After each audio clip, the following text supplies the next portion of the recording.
Hello everybody, welcome to Lost Found Terror channel. It's time for a deck review, and today I wanted to share one of my favorite decks. And if you are a Halloween fan, or if you're a person who lives it, it's a lifestyle, this is quintessential. This is a Halloween tarot. So it's created by Karin and illustrated by Kipling. Came out in the 90s. It has comes with the great guidebook. It comes with all the cards, obviously. Let's do a quick run through and check out some of the features of this deck. So as you can see, it has a nice fluid feel. The cards slide nicely against each other. Good weight in terms of the card itself. It's not too thin, not too big, shuffles well. First card is usually kind of a cover card, so we'll put that aside.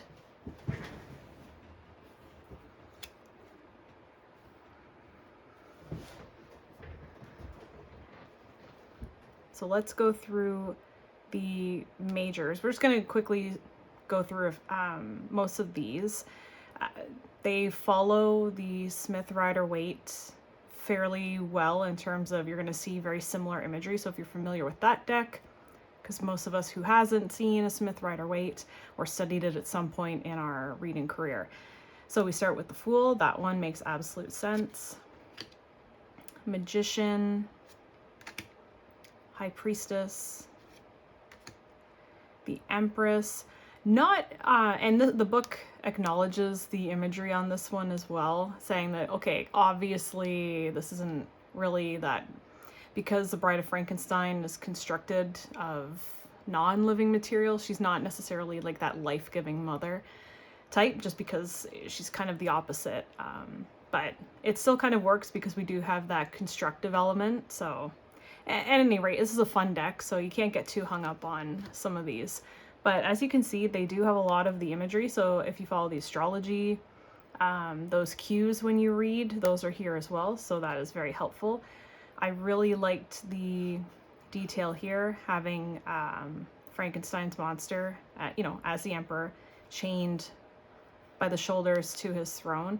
Now, and again, if you're familiar with that story, it doesn't really suit the story, but it makes sense if we're saying, okay, this is the Emperor, and this is kind of the characteristics that we would tend to see when we're reading.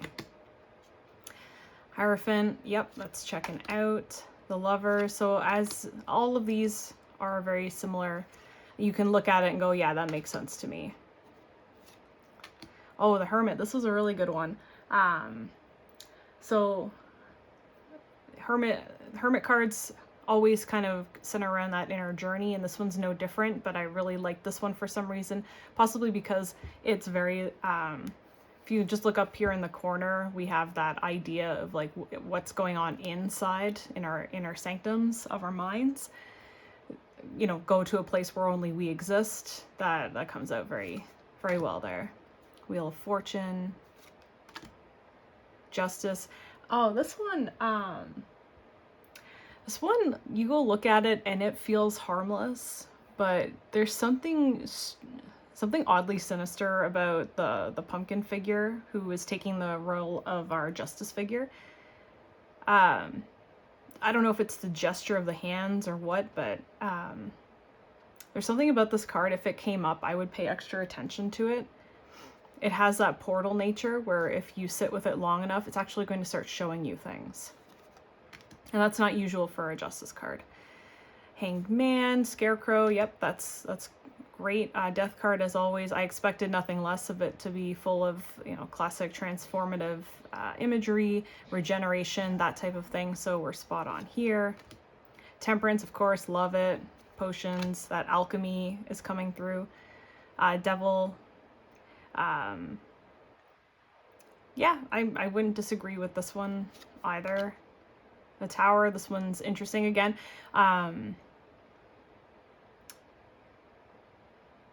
Yeah, this one I liked as well.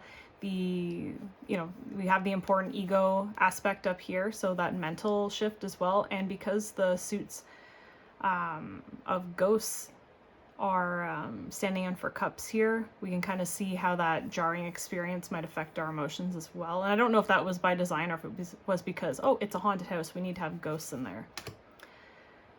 The star,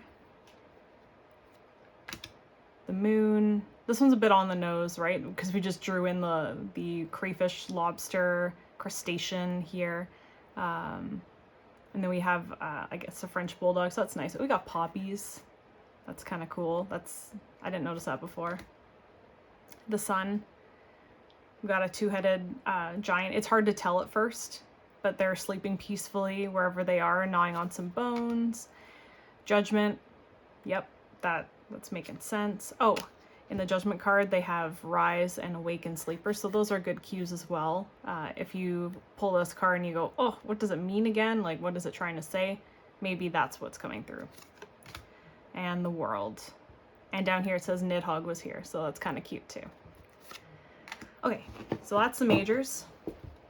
Let's have a quick look at the court. So pages, page of imps. So imps are the wand suit, and I keep forgetting that. I keep having to pause and go like, what were they again? Oh yeah, they're wands, okay. And we can see the salamanders here. We can see the nice fashionable nature of this page coming through, so that can also tell us for sure that we're dealing. Oh, we have also the pyramid in the background, so that desertish background, that dry, arid environment, that is what we expect from a court card related to wands, so that's great. That looks good. I wouldn't have any problems being able, I guess what I'm trying to say is when I say a card's good, I just mean that it would not be difficult for me to know what it was when it came out, because it has enough of the identifiers, especially if I was trained on the SmithRiderWaite, so that's what I kind of rely on in terms of imagery to cue me. So Knight of Wands, yep, that's really interesting. It's got some steam coming out of the nostrils there. That's cool. Queen of Imps, so Queen of Wands in any other deck. I find it interesting that the imp is handing the sunflower to her or holding it out. King of Imps, King of Wands. I would have thought he'd be more kind of fiery. He seems a little bit muted, but again, that's probably just my perception of it. We get to bats, so bats are swords, element of air.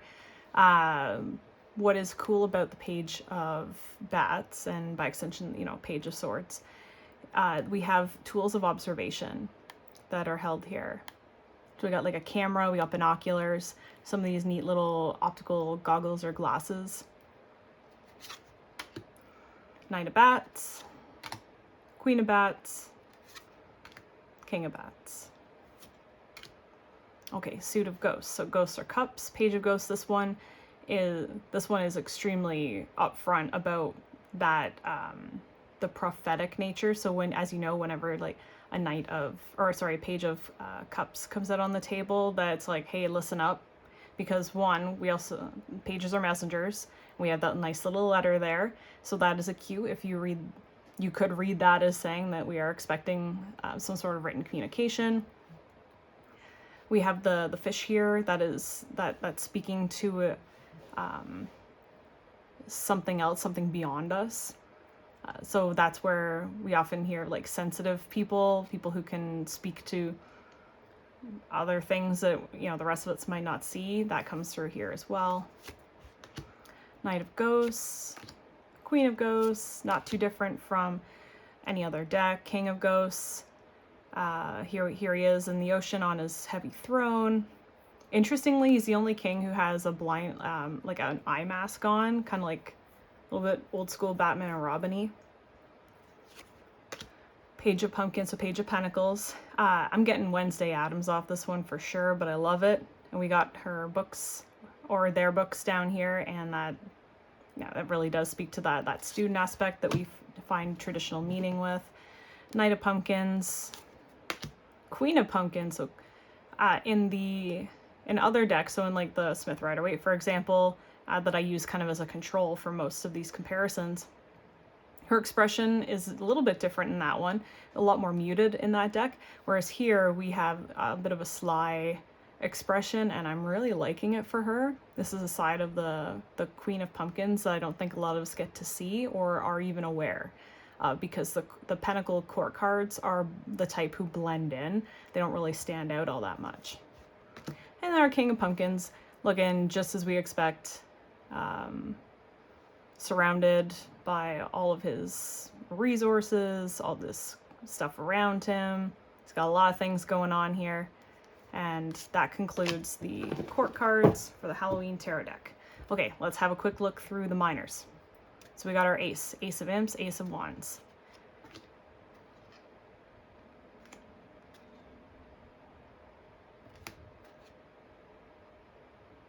One thing you've probably noticed by now is that this little black cat appears in pretty much every single card somewhere.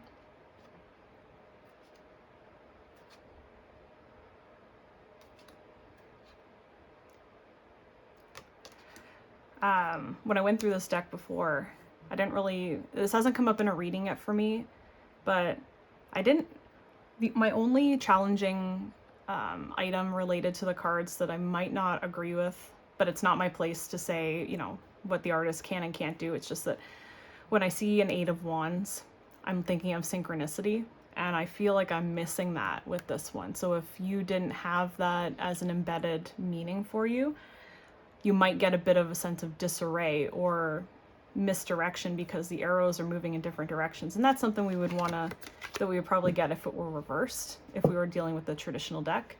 So that was kind of my only, I wouldn't say criticism, because I really love this deck. It is fantastic and I love the art. It's just that for this particular card, because of my personal training, this one doesn't really resonate for me the same way.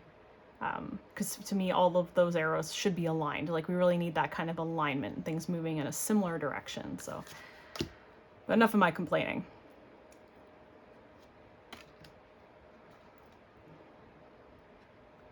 Okay, Ace. So now we're on the suit of bats, being swords. And you will know, as we go through them, you will know for sure, just by other elements of the card, in case you forget, like me, that we see a knight-like figure at rest. Oh, yeah, that's definitely the swords.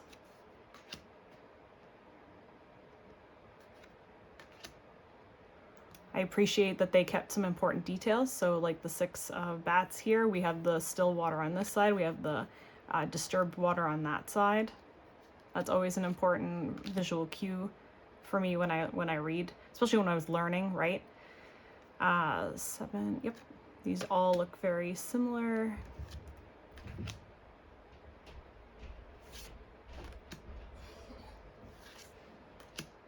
The Ace of Ghosts, so ghosts are cups.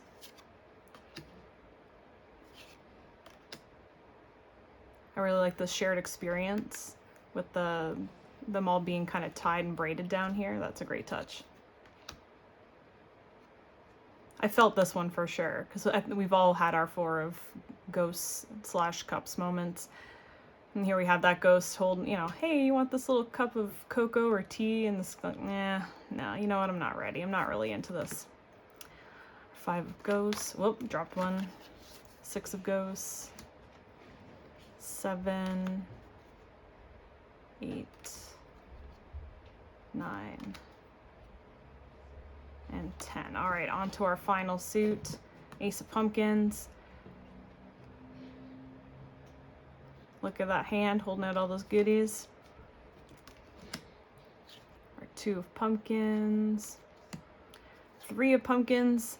This one was a little bit curious how, for something that has that involves others, we have a solitary figure on the card. I mean, the cat, I don't know if the cat really counts as someone who's adding their input here, but I thought that was interesting. 4 pumpkins. Again, I would not automatically be cued on this one, like if I didn't have that telling me what this was, because I'm just not getting an expression of like conservation, protection, or keeping. I guess kind of, we've got the gardener, but anyway. 5 of pumpkins. 6 of pumpkins. I love this card. Just like 6 of pumpkin, like 6 of pentacles in general. 7 of pumpkins. Our 8. Looks like he has an onion for a head. R9, very, very nice. Finally, R10 of pumpkins. And this one also I was kind of confused about because I'm not sure if I'm getting any sort of generational or home-like or legacy or anything like that from this one. So for this card, I would definitely want to rely on knowledge that I brought with me for this. Because if it came up and this was the first deck I'd used, my intuitive reading would probably not lead me to the place that I'd want to go to with this card. So just a heads up that some of the images don't exactly align with traditional ones, but that's no problem because overall it is a fantastic deck and I highly recommend it. Comes with a really nice guidebook with all of the meanings as sort of described by the author and the illustrator. So can definitely work your way through a reading using just this book. So if you're newer to tarot reading, if this is your first deck and you're like, oh, what do I do with it? This is great. 3-card spread, like, yep, that's great. Talk about the Celtic Cross a bit. That's kind of all you need to get yourself going. So let's do a quick little reading, just so I can show you how nicely it shuffles. It feels really nice. I don't use this deck a lot. Just because sometimes the subject matter can be pretty serious and I like to, I don't know if I would feel good using this for somebody's like very serious healing question.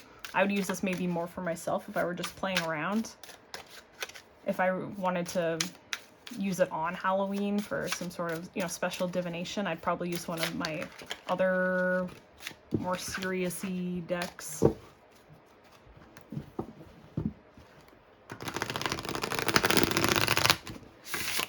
I love that sound.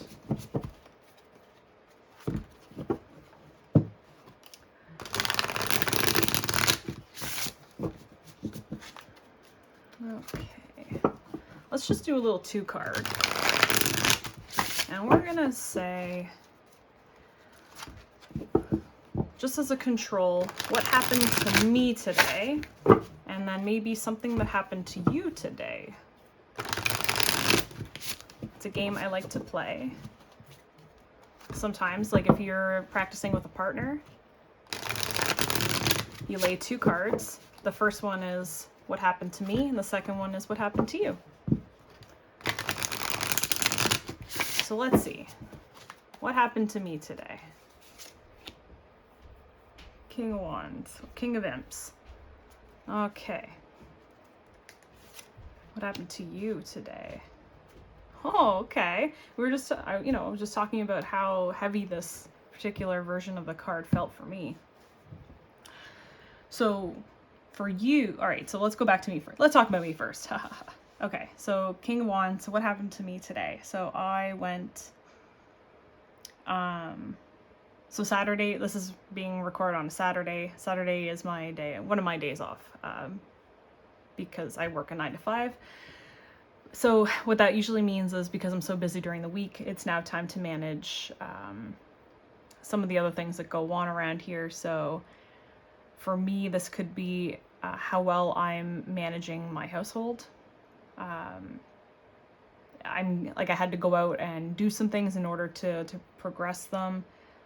So maybe that's what we're talking about today, because my personal card for today that I already drew, it's actually a combination of Ace of Cups reversed, Emperor reversed, and Queen of Cups reversed. So if this is just going to tell me like one thing that happened today, it's probably going to be, or maybe, you know what, maybe it's for later. Later on I might go outside and it might be dark, so I might take a flashlight with me.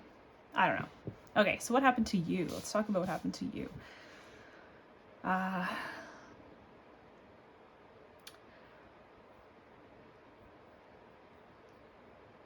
You consider the value of something,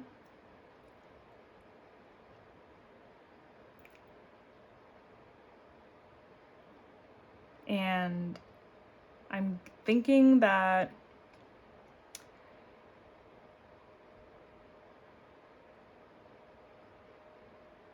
of all of the different influences that are around you at all times, there are two things that you're keeping an eye on, that you're trying to maintain some sort of balance with. But it's not like Two of Pentacles type of balance. These are more concerned about like the laws of other people. So there's an external element to this. This isn't about you keeping things that you value in balance. This is about you trying to maintain some sort of equilibrium as it relates to rules set by others or society, whatever the case might be. So yeah, but I know that sounds like such a cop-out, because as soon as justice comes on the table, it's like, oh, that's very easy. It's kind of a binary fair, not fair type thing. And the scales here are balanced. So what are you doing to try and maintain that balance? I suppose is something you could think about. And who are the influencers of those types of decisions? Who is causing things to potentially move one way or another are things to consider. Is it the crow? Is it the cat? Is it the or the bats over here, the owl over there? There's a lot of things that go on that influence you. So I guess that's what's happening to you right now, or whenever you saw this, or the Saturday that I drew the card. So yeah, that's a summary of the Halloween Tarot deck. I hope you get an opportunity to come across one in your journeys. Maybe pick one up for yourself if you like. I don't think they're very expensive. I got this one a long time ago. I think it was like 20 or 30 bucks. I'm in Canada and I get it from a little shop, so you might be able to get a much better deal on it. But anyway, have fun, and I guess we'll see you soon. Bye.